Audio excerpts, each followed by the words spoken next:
poinnya adalah kita itu meneliti ijazah. Bukan kita menuduh Pak Jokowi melakukan pemalsuan ijazah. Ini saya buka pada malam hari ini bahwa ada seseorang, ada sekelompok pihak yang kita sebut X, ya. Kita sebut X yang melakukan pemalsuan ijazah. Kalau Egy dan Damai sudah bisa bertemu Pak Jokowi, Anda juga pengen ketemu Pak Jokowi? Oh, konteksnya kan sekarang begini. Nah, sekarang ini persoalan RRT ya.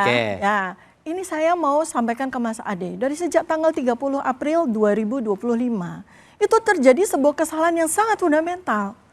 Kami ya bertiga itu melakukan penelitian terhadap ijazah so-called milik Pak Jokowi. Kami sama sekali tidak melakukan tuduhan bahwa Pak Jokowi melakukan pemalsuan ijazah.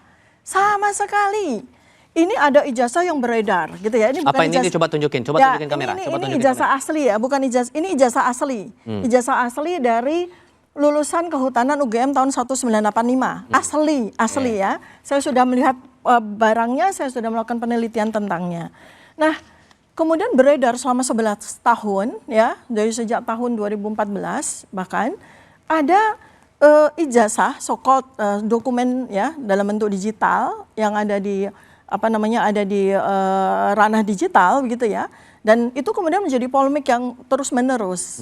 Kemudian para ahli ya termasuk saya belakangan tahun 2022 saya baru melakukan penelitian. Kalau Mas Troy itu udah dari tahun 2017, ada seorang jurnalis Pak Bambang Tri melakukan penelitian itu sejak tahun 2016 dan kemudian dia mendapatkan kriminalisasi gitu ya. Itu kan sebuah perjalanan yang sangat panjang terhadap si ijazah tersebut. Tetapi poinnya adalah kita itu meneliti ijazah. Bukan kita menuduh Pak Jokowi melakukan pemalsuan ijazah. Ini saya buka pada malam hari ini bahwa ada seseorang, ada sekelompok pihak yang kita sebut X, ya. Kita sebut X yang melakukan pemalsuan ijazah. Kami peneliti RRT, Roy, Rismond, dan Tifa itu melakukan penelitian terhadap dokumen yang beredar tersebut. Anda mau bilang bahwa penetapan status Anda sebagai tersangka dan sekarang berkas dilimpahkan? Jadi Pak Jokowi ini kelirunya saya rasa bukan Pak Jokowi ya, tetapi penasihat-penasihat hukumnya mungkin ya melihat mendudukan persoalan itu sehingga kami jadi terlapor itu kan keliru. Kami tidak melakukan penuduhan terhadap Pak Jokowi melakukan pemalsuan, tidak. Benarkah keliru masuk klaster manipulasi data mereka? Jadi itu loh Mas Ade, saya mau meluruskan.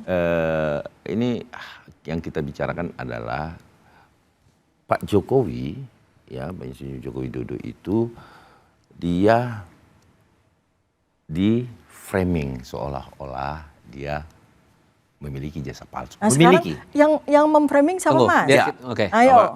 Terjadi data lagi nih saya catat dan itu sudah terus menerus dilakukan.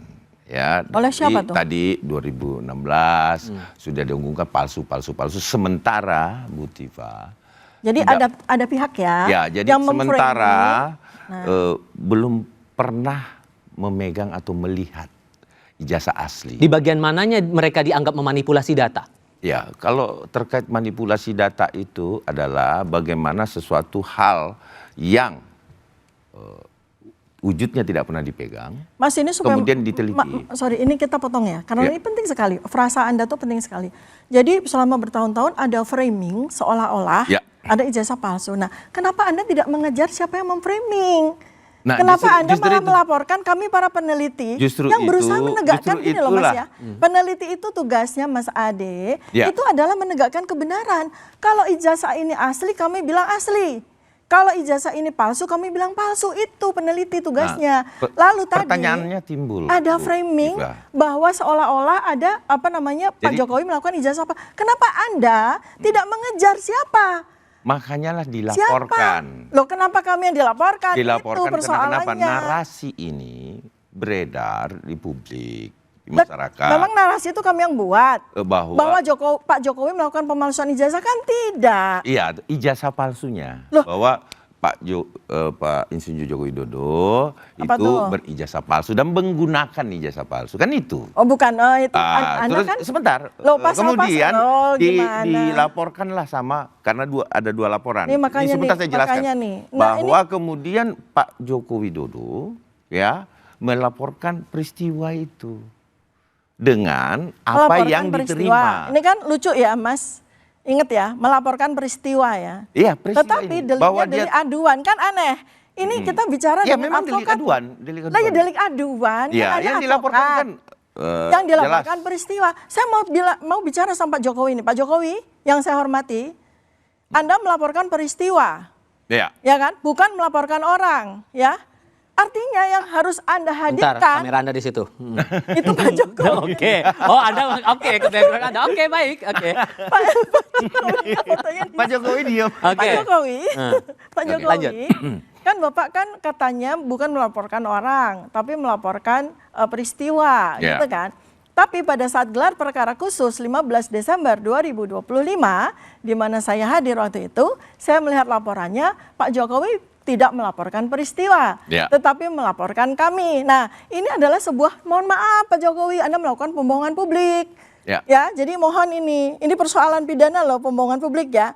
Karena Pak Jokowi jelas mengatakan pada video, saya melaporkan peristiwa, bukan melaporkan orang. Tapi ketika saya melihat laporan Pak Jokowi jelas melaporkan kami, gitu loh Mas Ade. Ya, jadi gini. mohon disampaikan kepada beliau, Anda yang punya akses kan, sowan apa sampaikan beliau. Ya. Non sewu nih Pak Jokowi, Anda melakukan pembohongan publik. Jadi nggak boleh, itu pidana gitu loh. Jadi gini, Bu Dokter, bahwa kemudian pelaporan Mau melakukan pemidanaan terhadap orang, tetapi dengan melakukan pidana itu sendiri, itu persoalan besarnya. Jadi melaporkan peristiwa sehingga memberikan bukti-bukti, narasi-narasi, baik di akun X yang Ibu punya, mungkin ya, ini mungkin ya, bahwa kemudian mempersiapkan semua video dan lain-lain sebagainya, kemudian diberikan kepada penyidik. Kemudian tentu yang ada di dalam akun-akun, YouTube, narasi-narasi itu tentunya diperiksa dan ada orangnya kan seperti itu. Mas Ade ya. Bentar, saya selesaikan dulu. Kalau ini bahwa persoalan link segala macam itu kemudian kami dijadikan sebagai aduan, dan apalagi dengan pasal-pasal gede-gede banget loh Mas. Pasal 32, 35, aduh itu benar-benar deh. Itu kan hasil penyidikan dan ternyata Mas, penyelidikan. Saya mau kasih tahu Mas Tifal ya.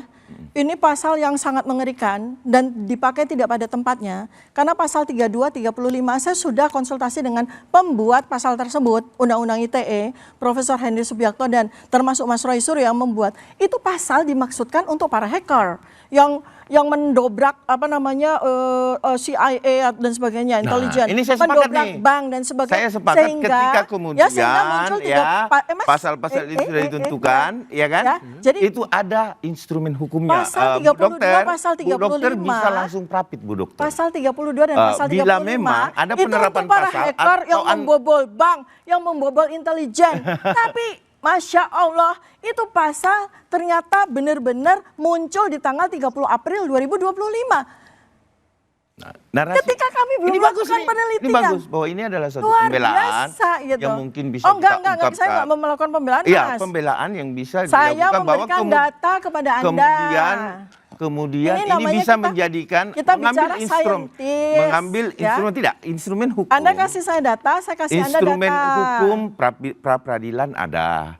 Dan saya rasa ini menarik. Pra peradilan Mas lanjut ke RRT Mas, coba. Iya. Kan begitu, bahwa apa yang disampaikan Ibu Tifa, keberatan Ibu Tifa ini bisa lakukan prapit. Sehingga, oke, sekarang gini, kan bisa menghilangkan saya mau mendudukkan posisi masing-masing. Sehingga menurut Anda, klaster 2 manipulasi data ini, Roy Rismond Tifa dijerat dengan Undang-Undang ITE itu sudah tepat menurut Anda?